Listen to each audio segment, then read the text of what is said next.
Your eye is the only organ in your body that finished growing in childhood. Between the ages of about 5 and 12, your eyeball reached its final length, the lens settled, and the retina took its final position. Whatever shape your eye had become by your 13th birthday is the shape it has kept ever since. In Seoul, 4 out of 5 young adults are nearsighted. In Shanghai, 3 out of 4. Among Inuit elders in northern Canada, fewer than 3 in 100 are nearsighted. Among their grandchildren in the same villages, more than half. Something is happening to children's eyes, and the people who figured out why have been saying it in journals nobody reads for 20 years. A nearsighted eye is a stretched eye. The eyeball has grown too long and the retina sits too far behind the lens, so light from anything more than a few feet away can no longer focus on it. The eye does not grow back. By the early 2000s, a biologist at the Australian National University was watching the numbers come in. Ian Morgan had spent his career studying the retina, and what he saw in the data troubled him. Rates of nearsightedness in Seoul, Singapore, and Taipei were doubling in a generation. Children whose parents had perfect vision were coming home from school with glasses. Gene pools cannot change that fast. It wasn't in their bodies.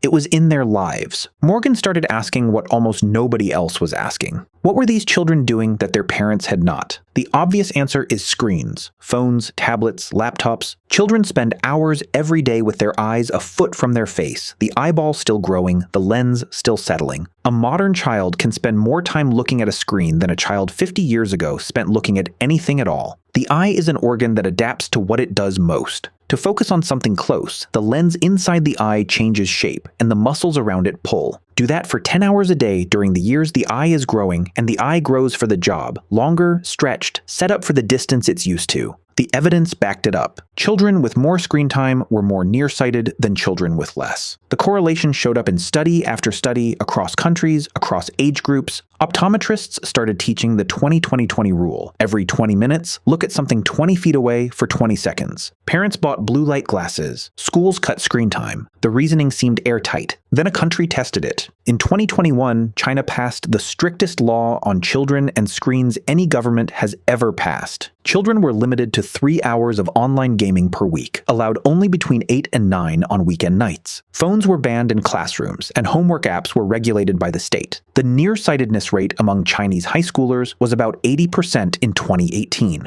By 2022, after years of escalating restrictions, it had climbed past 85. The first crack in the screens hypothesis had shown up over a decade earlier. In 2008, Morgan teamed up with Catherine Rose at the University of Technology, Sydney. Their question was simple. Why were the children in Singapore going nearsighted, and the children in Sydney were not? They measured everything they could think of: hours of homework, books read per week, time on computers, hours slept. They compared 2 large cohorts of children, matched for age and ancestry, and ran the numbers. The screens hypothesis predicted that the Sydney children would be the more nearsighted ones. They did more close work than the Singapore children, more homework, more reading, more time at arm's length. They were not. They had better eyes. One variable went the other way. The Sydney children spent about 14 hours a week outside. The Singapore children spent about 3. Something about being outside was protecting children's eyes. An eye, the thinking went, needs to look at things far away. Children who spend time outdoors are looking at horizons, at clouds, at distant trees, while children who spend time indoors are looking at walls. An eye that practices distance keeps its shape. An eye that doesn't stretches. Josh Wallman at City College of New York had spent 30 years trying to figure out what shapes eye growth. He worked with chickens. A chick's eye finishes growing in weeks, not years, which let Wallman run experiments on whole lifetimes of eye development inside a single season. Wallman built lenses that controlled what the chicks could see. Some lenses blurred the image, the eyes stretched. Some shifted the focus closer, the eyes stretched. Some let the chick see only up close, the way a child reading does, the eyes stretched. The eye, Wallman found, was responding to the image hitting the retina, not to where the chick was looking,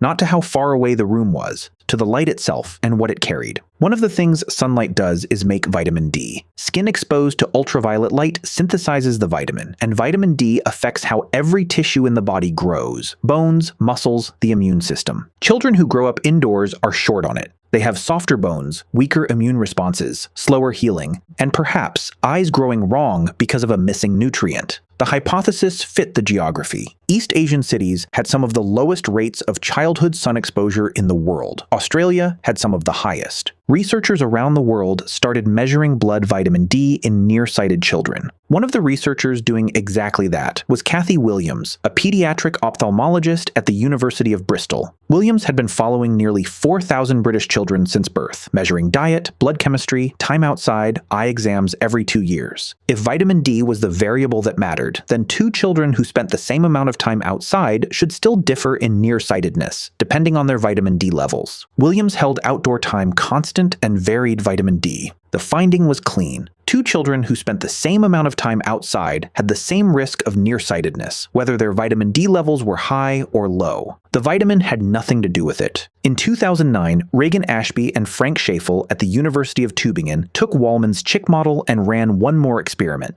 They had stopped asking what the chicks were looking at. They wanted to know how much light was in the room. They built 2 setups. In one, the chicks lived under 500 lux, the brightness of a normal office. In the other, 15,000 lux, what a chick would see standing outside on a cloudy day. Everything else was the same. Same diffusers, same enclosures, same hours of light and dark. The chicks in office light went nearsighted. The chicks in cloudy daylight did not. Ashby and Schaeffel ran the experiment again. Same setup, same bright light, same chicks. This time, in some of them, they blocked a single chemical from being released inside the eye. Those chicks went nearsighted too, even in bright light. The chemical was dopamine. Inside the retina, a specific population of cells fires when enough light hits them, releasing dopamine into the eye. And dopamine tells the eyeball to stop growing. The cells fire on luminance, not on what the eye is looking at, not on color or contrast or focus, on how much light is hitting the retina. What mattered about being outside was being outside. The solution wasn't to look at distant objects. The solution wasn't to sunbathe. The solution was just to be outside. A well-lit office is about 500 lux. Outdoor light on an overcast day is at least 10,000. Direct sunlight is over 100,000, bright enough to make you squint. The cells that tell the eye to stop growing fire at outdoor light levels, not at indoor ones. Ian Morgan had been studying those cells in the retinas of chickens since the 1990s. He had not known they were what protected children's eyes. If your eye is shaped this way, it took this shape during your childhood. The cells in your retina that should have told it to stop growing weren't firing. They weren't getting enough light. You were inside, doing homework at the kitchen table, reading books in your room, watching television in the evening. The lights were on, but the light wasn't the kind your eyes were waiting for. Your eye kept stretching. Nobody knew to tell your parents to take you outside. The science was in journals nobody read, the dopamine pathway described in chickens, the Sydney study published, the Tübingen experiments run, and none of it on the wall of the pediatrician's office. Some people did read the journals. In Guangzhou, Ming Guanghe at Sun Yat-sen University ran the first randomized trial across 12 primary schools. In 6 of them, an extra 40 minutes of outdoor class time was added to every school day. In the other 6, school continued as normal. Morgan flew to Guangzhou to help him run it. 3 years later, the children in the outdoor schools were going nearsighted at a rate of 30%. The children in the regular schools were at 40%. The same year, Taiwan tried it at scale. Peichang Wu, an ophthalmologist in southern Taiwan, had been watching nearsightedness in Taiwanese children climb past 50%. In 2010, he got a policy passed. Every primary school in the country had to take its students outside for 2 hours every school day. Wu called it Tian-Tian 120. Every day, 120. For the decade before this, nearsightedness in Taiwan had been climbing every year. Within 2 years of the policy, it started dropping. The dose is about 2 hours a day, 2 hours outside during the growing years. Whether the child is playing tag, reading on a bench, or watching ants on the pavement, it works. The variable is the light hitting the retina, and outside is where the light is. None of this is new. The Sydney study, 2008. The Chick experiments, 2009. The Guangzhou trial, 2015. Taiwan has been doing this for over a decade. Outside Taiwan, almost no country has changed its school day. Most modern children spend less than an hour outside on a typical day. Adults get less. If you work indoors and live in a city, you can go a week without ever reaching the light your eyes were built for. For most adults alive today, the window closed before any of this had a name. Their eyes finished growing in a world that didn't know what was missing. Nobody told their parents. Nobody knew there was anything to tell. The data is in now. And for the eyes already shaped, there is nothing in any clinic in the world that will change them. Our eyes are the wrong shape because no one knew. Theirs will be the wrong shape because we still don't act.